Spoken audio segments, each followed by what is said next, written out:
Welcome back to Shem's Universe. So today, guys, we're going to go over the secret enemies in numerology. So there's actually quite a bit of, I would say, dispute between what numbers are trines, what numbers are enemies, how these energies intertwine, what's going to happen with them.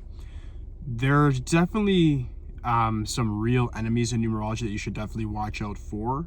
You can obviously debate what I'm about to say, but there's evidence of it being for sure correct. Now, when we look at numerology from a perspective of planetary energies, meaning there's planetary influences over each number that in turn give the number a different energy or effect. So even though some numbers might be considered to be in some forms of numerology the same trine, they still can have some sort of opposition because of their planetary influences, which is what I'm going to cover with you guys today. When I originally started studying numerology in 2016, I learned the Pythagorean way first, and I got a mentor that taught me about Jyotish numerology, an Indian guru. So after I learned that, I then started realizing that there's actually opposition numbers that actually have a very big effect in our lives. A few of them that I'll list off today will have a lot to do with those ancient traditions that these people follow. The first one I'll start with is number 1. The number 1 has an enemy in the number 8. Now, people in their life path ones may not have had the best 8 year last year in 2024. They might have opposition with life path 8s, and then it also goes if you're like a birth number 1. You might not necessarily get along with birth number 8s. The reason behind this is because number 1 is governed by the sun, and then the number 8 is governed by Saturn.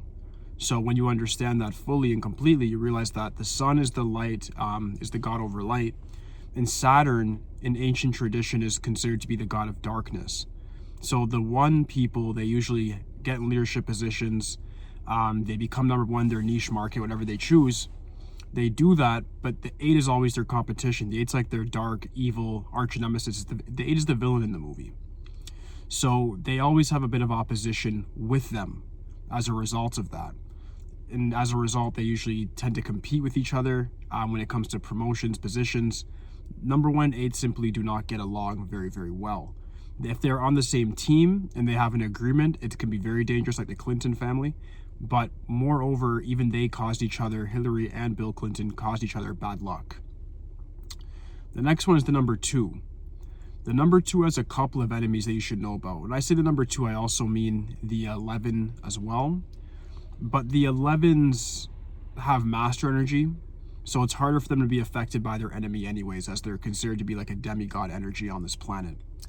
But referring to number 2 is if you're born like the 2nd, the 11th, the 20th, the 29th, or if you have a life path 2 or 11, this still does affect you. The number 4 is your first enemy. The reason being is the number 2 is considered to be the moon. The moon is inimical towards what we call Rahu in Eastern numerology. The number 4 being with Rahu insinuates that Rahu actually is the eclipse of the moon. There's an ancient story wherein which there was a demon snake that was cut in half by the gods because it ate a forbidden apple. Sound familiar from the Bible? Cut the snake in half, and the head of the snake was hunting, of course, for immortality. It went for an apple that was going to give it immortality, but it got to eat it, and then the gods cut it afterwards. When they cut it, the head of that snake became Rahu, which in turn eclipses the moon because it hates the moon. It hates the emotion, the benevolence of the moon. And then the bottom half is Ketu, which I'm going to discuss later with the number 7. So moreover, the number 2 and 4 are enemies for that reason. The moon and Rahu have problems. They're inimical to one another. Rahu hates the moon based off the fact that it was part of the reason the full snake got cut in half. Now it's only a head and then a body separately. The next enemy to the number 2 is the number 9. Number 9 is governed by Mars. Mars and the moon, even in the astrological space, everybody knows they're enemies. The moon is very benevolent, nice, and emotional. Mars is very aggressive, intuitive, and it's a very masculine energy. It's very warlike. Martians, martial law, right? Martial arts, fighting, combat. So that gives you an insinuation of the year that we have coming. Those are the things you should probably be focusing on, is weaponry and martial arts and fighting and understanding how to defend yourself and your family, because that's what you're going to need.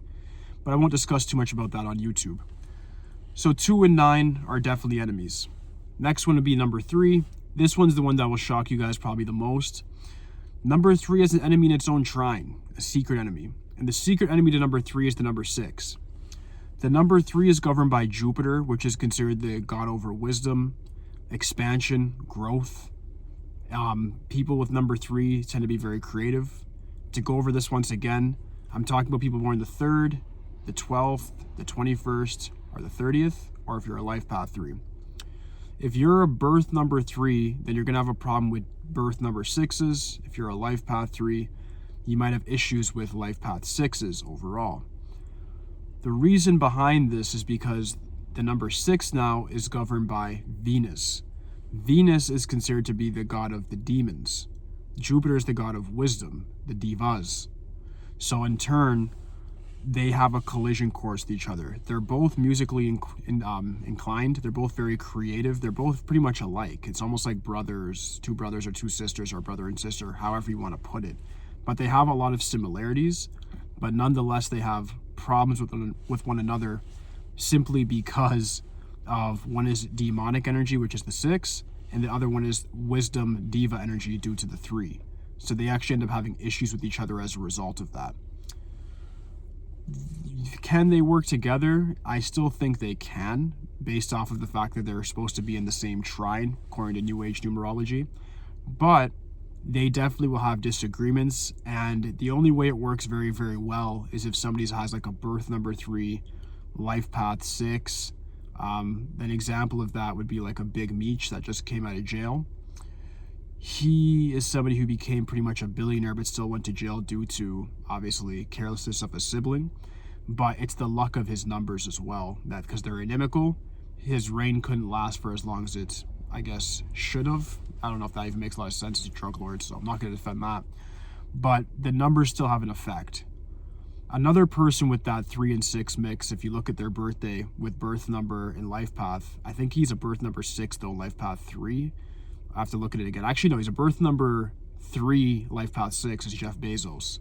Same thing, right? So it's somebody who lost a lot to his wife through divorce, settlements, but still very rich, amongst the richest people in the world right now. So that when you have inimical numbers in a birth and life path combination, they tend to make you have like no bad luck, no bad colors, nothing. But when you're around people that are your enemy, it can cause bad luck for you, even if you guys get along on a personal level. Next one is the number 4. Number 4, we've already discussed, its enemy is the number 2. Does number 4 have any other enemies really? No. Number 4 is pretty good with people, I suppose. It's very pragmatic, very strong energy. Number 5 has no enemies whatsoever. Number 6, we already discussed its enemy. Number 7 is an interesting one because now we have Kietu again. So Kietu is now that, remember I was talking about the number 4 being governed by Rahu, the head of the snake? We have Kietu, which is the bottom half of the snake, the tail of it, and it means it's like the headless snake, it's the egoless. That's why the 7 is all about spirituality and faith. It doesn't have to see things to believe it because it has no head. It doesn't have to see it to believe it, but it just knows it's there. It can feel. So the energy of people with number 7 is governed by Kietu, which is considered the south node of the moon. Rahu is the north node of the moon. Kietu has a very secret enemy that a lot of people don't often guess, but they definitely have opposition with them. I wouldn't even say it goes both ways, but the opposition typically is the number 7 has a problem with the number 1. The reason behind this is because the number 7 eclipses the number 1, meaning Kietu eclipses the sun, Surya. So as a result, the number 7 doesn't like the sun's ego. The 1 stands for me, me, me, I'm the best. The number 7 says there is no self. There's no ego, there's nothing. We just exist, we're being, right? So as a result, the number 7 always has an issue with the number 1 people. I oftentimes notice that in 7 years, the life path 1 people often had problems as well, especially with health implications.